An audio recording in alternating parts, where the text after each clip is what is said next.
From the Pep Radio Newsroom, these are the stories we are following at this hour. The Wisconsin Supreme Court delivered a victory for environmentalists on Tuesday in the fight over forever chemicals known as PFAs, issuing a ruling that advocates said will hold polluters accountable.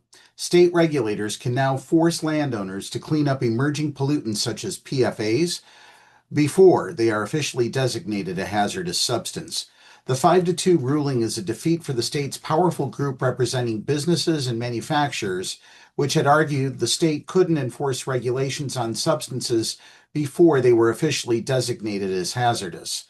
It is the latest development in a years-long battle in Wisconsin and nationally involving regulators, environmentalists, politicians, and businesses over how to deal with PFAS contamination.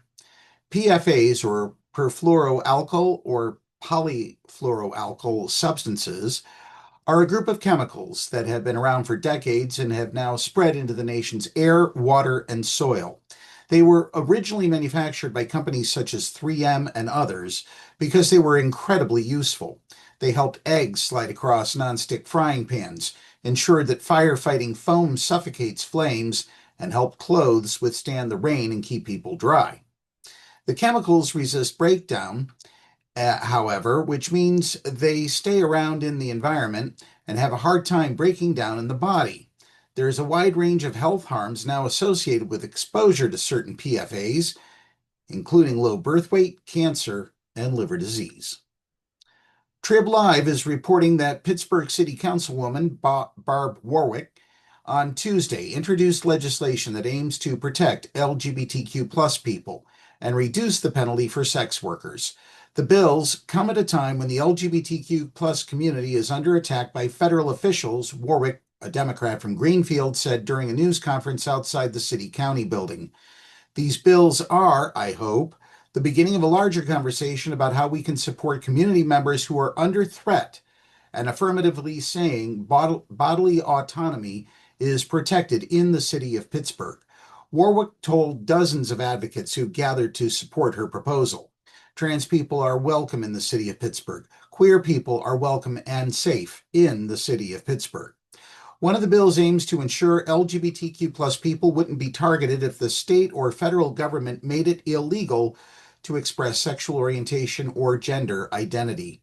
It also would protect people who engage in LGBTQ plus expressions like drag performances or display pride flags, use restrooms that match a person's gender identity, engage in consensual sexual activities between adults, obtain gender-affirming medical care, seek housing or employment as a member of the LGBTQ plus community, and participate in athletic activities based on gender identity.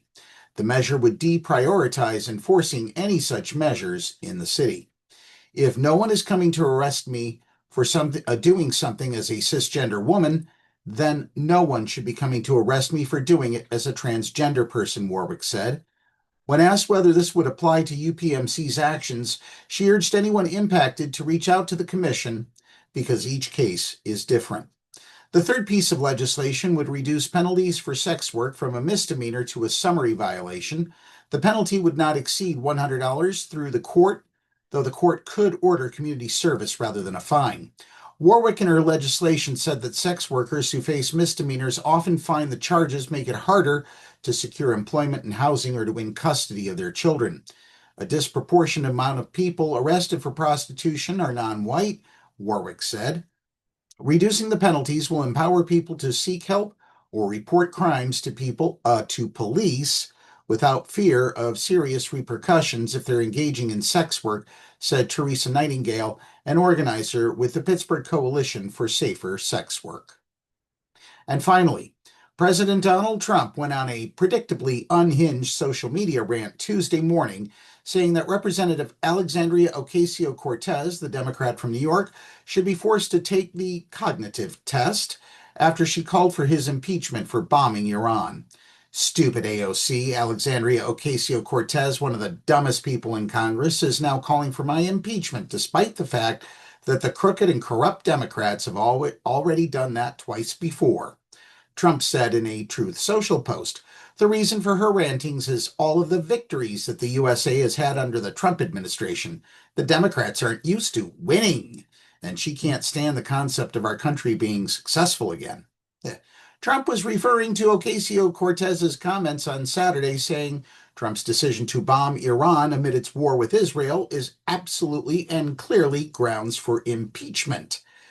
The president's disastrous decision to bomb Iran without authorization from Congress is a grave violation of the Constitution and congressional war powers, Ocasio-Cortez posted on X.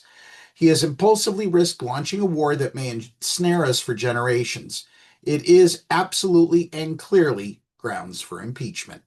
That's the news at this hour. Download the Live 365 app to take PEP Radio with you wherever you go. Up next, we have the Meadville area weather forecast.